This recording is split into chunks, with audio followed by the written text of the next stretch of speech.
నమస్తే. ఎదుటి వారి మీద నింద వేస్తానికి కూడా ఒక అంటూ హద్దు ఉంటుంది. అయితే హద్దు మీరి వైసీపీ వాళ్ళు ఇప్పుడు నిందల మీద నిందలు వేస్తున్నారా? అయితే బాబాసాహెబ్ అంబేద్కర్ గురించి నిన్న విగ్రహం మీద దాడి జరిగింది అంటూ వైసీపీ ప్రచారాన్ని ఎలా చూడాలి? నిజంగా విగ్రహం మీద దాడి జరిగిందా? అసలుకి ఏం జరిగింది?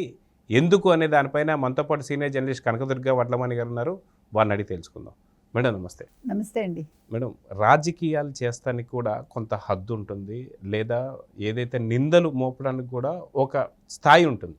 కానీ స్థాయిని మించి రాజకీయాలు చేస్తున్నటువంటి ఒక వైసీపీ పార్టీ, ఎందుకంటే వాళ్ళు 151 సీట్ల నుంచి 11 స్థానానికి పడిపోయేసరికి మతి భ్రమించిందో ఏమో తెలియదు, కానీ వాళ్ళ సొంత పార్టీకి సంబంధించిన వాళ్ళు దాడి చేసినా సరే అది టీడీపీ పైకి కానీ లేదా కూటమి పైకి కానీ వాళ్ళు వేయడం మనం చూస్తూ వస్తున్నాం. ఇప్పుడు అంబేద్కర్ గారి మీద దాడి జరిగింది అని చెప్పేసి ఇక్కడ ఎవరైతే మతానికి సంబంధించినటువంటి ఒక విధ్వంసాన్ని రేపడానికి వైసీపీ ప్రయత్నిస్తుంది.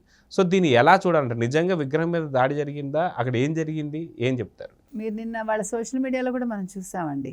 చంద్రబాబు నాయుడు గారు ఫోటో పెట్టి పక్కన ఏదో గుళ్ళు కూలుస్తున్నట్టు, తర్వాత అంబేద్కర్ గారి విగ్రహాన్ని కూలుస్తున్నట్టు ఏవో పెట్టి ఇది విధ్వంసం అని పెట్టి, వాళ్ళ వైపు అభివృద్ధి అంటే ఒక 4 ఫ్లైఓవర్లు వేసేసి ఇగో ఇది వైఎస్ఆర్సీపీ హయాంలో జరిగిన అభివృద్ధి అని పెట్టారు.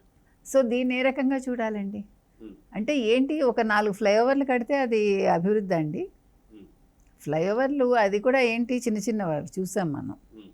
అసలు ఫ్లైఓవర్లకి పునాది వేసిందే బాబు గారు. ఆ రోజు ఫ్లైఓవర్లు కడితే అందరూ నవ్వారు, మీకు తెలుసో లేదో.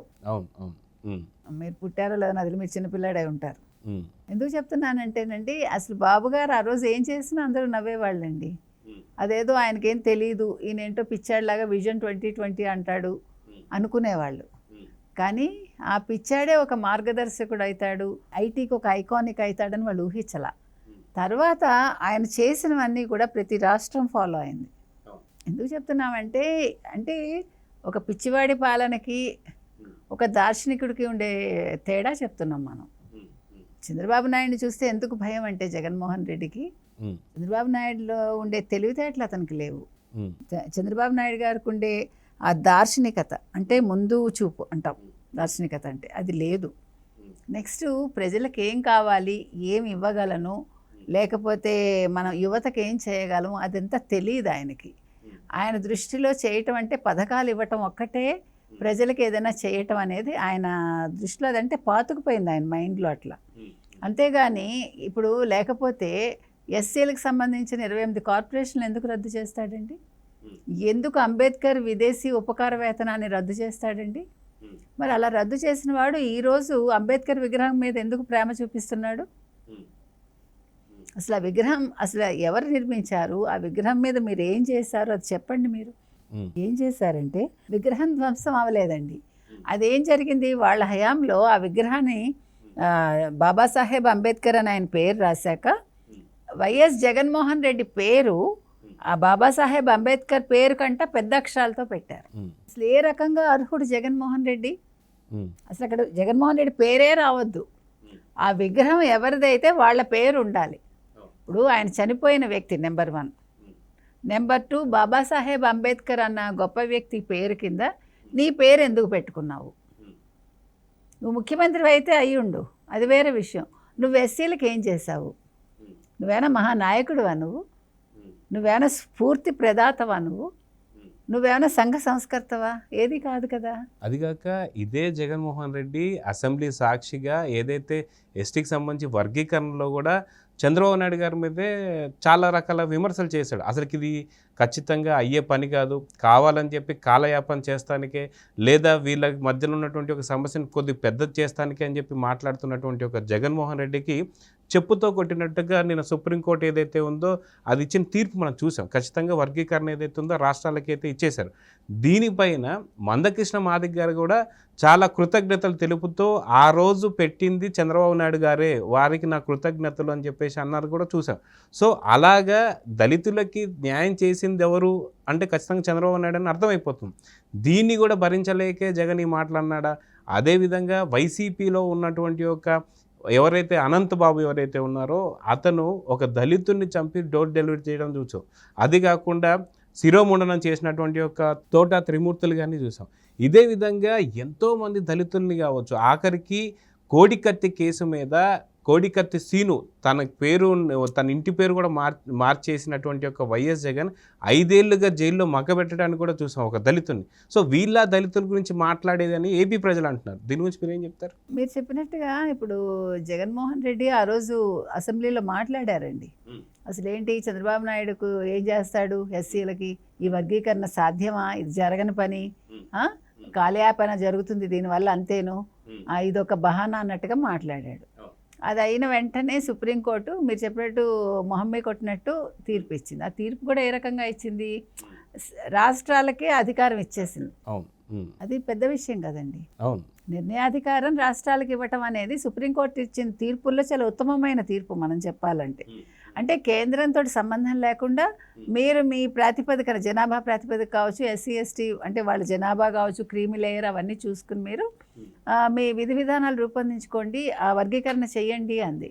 ఇంతకంటే ఏం కావాలండి? ఇది చంద్రబాబు నాయుడు గారి పెద్ద గొప్ప విజయం, ఇది ఘన విజయం అంటాను చూడండి. అది ఆయన కెరీర్లో అతిపెద్ద విజయం అది. ఎందుకంటే ఎస్సీలను ఉద్ధరించాలనేదే ఏ నాయకుడైనా కోరుకుంటాడు. వాళ్ళు పాపం కింద స్థాయిలో ఉండే వ్యక్తుల్ని వాళ్ళ ఉన్నత స్థితికి తీసుకొచ్చి సంఘంలో వాళ్ళకు ఒక గుర్తింపు, ఒక మంచి స్థాయికి తీసుకురావటమే ఏ నాయకుడి లక్ష్యమైనా కూడా. కానీ దానికి వ్యతిరేకంగా, దానికి భిన్నంగా జగన్మోహన్ రెడ్డి 5 ఏళ్ళు చేశాడు. ఈరోజు ఏ మొహం పెట్టుకుని వాళ్ళు అసలు ఎస్సీల గురించి మాట్లాడతారు? అసలు బాబాసాహెబ్ అంబేద్కర్ పేరు ఎత్తడానికే వాళ్ళు అర్హులు కాదు. ఈవెన్ వైసీపీలో ఉండే ఎస్సీ నాయకులు ఎవరైతే ఉన్నారో ఈరోజు దళిత నాయకులు, వాళ్ళు ఆ విగ్రహం పగలగొట్టడానికి చూసారని మాట్లాడటం అప్సర్డ్ అండి. ఎందుకంటే ఆ పేరు తీసేశారు అంతే. జగన్మోహన్ రెడ్డి పేరు తీస్తే వీళ్ళు భరించలేకపోతున్నారు. మీరు ఎస్సీ దళిత నాయకులా, లేకపోతే మీరు జగన్మోహన్ రెడ్డికి చెంచాగిరి చేస్తున్నారా? ఎందుకంటే బాబాసాహెబ్ అంబేద్కర్ అనే ఒక గొప్ప వ్యక్తి పేరు ఉండకుండా ఆ పేరు కంటే గొప్పదిగా జగన్మోహన్ రెడ్డి పేరు ఉంది అంటే మీరు ఎట్లా సహిస్తున్నారు? అది సహించని ఎస్సీ నాయకులు ఎవరైతే ఉన్నారో, దళిత నాయకులు ఎవరైతే ఉన్నారో వాళ్ళ పేరు తీసేశారు. దాన్ని ఈరోజు చంద్రబాబు నాయుడుకి అంటగట్టి మీరు రాజకీయాలు చేయాలి, కుటిల రాజకీయాలు చేయాలంటే మీరు అసలు ఏ రకమైన నాయకులు? మీరు రాజకీయాలకు అసలు పనికొస్తారా? మీరు మనం ఇది ఆలోచించాలి. మీరు చెప్పినట్టు తోట త్రిమూర్తులకు శిరోముండనం కావచ్చు, లేకపోతే సుబ్రహ్మణ్యాన్ని హత్య చేసి డ్రైవర్ సుబ్రహ్మణ్యాన్ని వాళ్ళ ఇంటికి డోర్ డెలివరీ చేసిన అనంతబాబు విషయం కావచ్చు, లేకపోతే మన డాక్టర్ సుధాకర్ విషయం కావచ్చు. ఆ సుధాకర్ని ఎంత అన్యాయంగా అతన్ని హింసించి, అతని పిచ్చాడిని చేసి రోడ్డు మీద కొట్టి అతని పాప ఏ రకంగా చంపేశారండి? మానసిక వ్యధతోటి చచ్చిపోయాడు ఆయన. మరి దానికి కేసు పెట్టాలి వీళ్ళ మీద. కాబట్టి ఇవన్నీ చేసిన వీళ్ళు ఏ రకంగా ఈరోజు మాట్లాడతారు అసలు దళితుల గురించి? లేకపోతే అసలు విగ్రహం గురించి ఎట్లా మాట్లాడతారండి? వీళ్ళు ఏ రకంగానూ తగరు. అసలు జగన్మోహన్ రెడ్డి అసలు నాయకుడిగా తగడు అనేదానికి ఇది ఒక్కటే ఉదాహరణ. అతి తొందరలోనే సుప్రీంకోర్టు కూడా కొన్ని చెప్పింది, ఏదైతే రాష్ట్రానికే ఈ వర్గీకరణకు సంబంధించి రైట్స్ ఇచ్చేసినట్టు. అయితే ఇప్పుడు ఖచ్చితంగా చంద్రబాబు నాయుడు గారు వర్గీకరణకు సంబంధించి కూడా చాలా ఎక్కువ మొత్తంలో దాని మీద టైం స్పెండ్ చేస్తున్నారు. ఖచ్చితంగా వర్గీకరణలో చాలా మంచి జరగబోతుంది దళితులకి అని చెప్పేసి అయితే తెలుస్తుంది. అయితే ఈ యొక్క ప్లాన్ ఏదైతే ఉందో దీన్ని చెడగొడటానికే ఎస్సీ వర్గీకరణ కావచ్చు, లేకపోతే మిగతాయి కావచ్చు, ఇలాగ వైసీపీ సోషల్ మీడియా దీని మీద ప్రచారం చేస్తుంది చెప్పి అనుకోవచ్చుగా. అనుకోవచ్చు, మీకేం డౌటా? ఇప్పుడు వస్తాయన్నారు, పరిశ్రమ లేవు, మీరు రాకండి అని సోషల్ మీడియాలో వైసీపీ వాళ్ళే పెట్టారు కదా. ఇక్కడ మీకేమీ సరిగా లేదు, శాంతి భద్రతలు లేవు, లేకపోతే చంద్రబాబు నాయుడు ఉద్యోగాలు పచ్చ బ్యాచ్కే ఇచ్చుకుంటాడు, ఇట్లాంటివన్నీ పెట్టారు కదా. నేనంటాను, మీరు అసలు రాష్ట్రానికి శత్రువులు ఎవరు అంటే వైసీపీ సోషల్ మీడియా మొట్టమొదట. అతిపెద్ద శత్రువు ఎవరంటే, ఇప్పుడు మనకి దేశానికి అతిపెద్ద శత్రువు పాకిస్తాన్ అయితే ఇక్కడ అతిపెద్ద శత్రువు ఎవరండి రాష్ట్రానికి, ఆంధ్రప్రదేశ్ రాష్ట్రానికి? వైసీపీ నాయకులు, వైసీపీ నేత అండ్ దెన్ సోషల్ మీడియా. ఎందుకంటున్నామంటే ఒక ప్రాజెక్ట్ వస్తుంది రాష్ట్రానికంటే మీరు ఆహ్వానించాలి. మీరు ఏ పార్టీ అయినా అవ్వండి, మీకు ఎంత అసహనమైనా ఉండండి, ప్రజలకి మంచి జరుగుతుందంటే మీరు ఎందుకు కాదంటున్నారు? ఇది ఇంకే రాష్ట్రంలో అయినా ఇలా జరుగుతుందండి? మీరు చెప్పండి. ఒక కర్ణాటకలో వాళ్ళు అలా చేస్తారా? వాళ్ళు మా కన్నడ వాళ్ళు బాగుండాలి అనుకుంటారు మొట్టమొదట. వాడు ఏ పార్టీ అయినా అంతే, తమిళ్ వాళ్ళు అంతే, మలయాళీస్ అంతే. బెంగాలీస్ అంతే. అవును. పక్క రాష్ట్రమైనటువంటి తెలంగాణలో కూడా ఎంతో కొంత అయితే మంచి మంచి జరగాలని కోరుకుంటారు తప్పకుండా. కేటీఆర్ కావచ్చు, కేసీఆర్ కావచ్చు, హరీష్ రావు కావచ్చు, ఇలాంటి విషయాల్లో వాళ్ళు ఏం అడ్డు చెప్పరు. మొన్న కూడా అసెంబ్లీ సాక్షిగా ఏఐకి సంబంధించి ఒక ప్రాజెక్ట్ రాబోతుంది అన్నప్పుడు దానికి కూడా వాళ్ళు హర్షం వ్యక్తం చేశారు. ఏ యూనివర్సిటీ పెడుతున్నారండి, పెడుతుంటే వాళ్ళు హర్షం వ్యక్తం చేశారు. అంటే అది సంస్కారం నన్ను అడిగితే. ఇప్పుడు కొన్ని విషయాల్లో విభేదించడం వేరండి, రాజకీయ విభేదాలు వేరు, కానీ రాష్ట్రం దాకా వచ్చేసరికి, ప్రజల దాకా వచ్చేసరికి ఇంత మూర్ఖంగా ఎవడు ఉండడండి. ఎందుకు చెప్తున్నామంటే జగన్మోహన్ రెడ్డిని ఒక్క అంశం చాలండి, అతను పనికిరాడు నెక్స్ట్ రాజకీయాల్లో కానీ చెప్పడానికి. అయితే కొద్దో గొప్ప ఓట్లు ఏదైతే తను చెప్పుకుంటున్నట్టు 39% నాకు ఓటింగ్ ఏదైతే ఉంది అనుకున్నప్పుడు కొంత సంక్షేమ పథకాలు అయితే ఇచ్చారు, అది కొంత దళితులకు అందిందని సంగతి తెలుసు. ఆ 39%లోనే ఖచ్చితంగా ఈ దళితులు కూడా ఉండొచ్చు. కానీ ఇప్పుడు చేస్తున్నటువంటి విమర్శలు బట్టి దళితులకు కూడా అర్థమైపోయి రేపొద్దున ఈ దళితులు ఆ 39%లో కనీసం 30% పోయే అవకాశం కూడా ఉందని కూడా జగన్ ఇదే విధంగా చేస్తే ఎందుకుండదండి. అసలు వాళ్ళు పట్టించుకోరు. ఏమండి, వాళ్ళ ఆత్మాభిమానం వాళ్ళకి ముఖ్యం.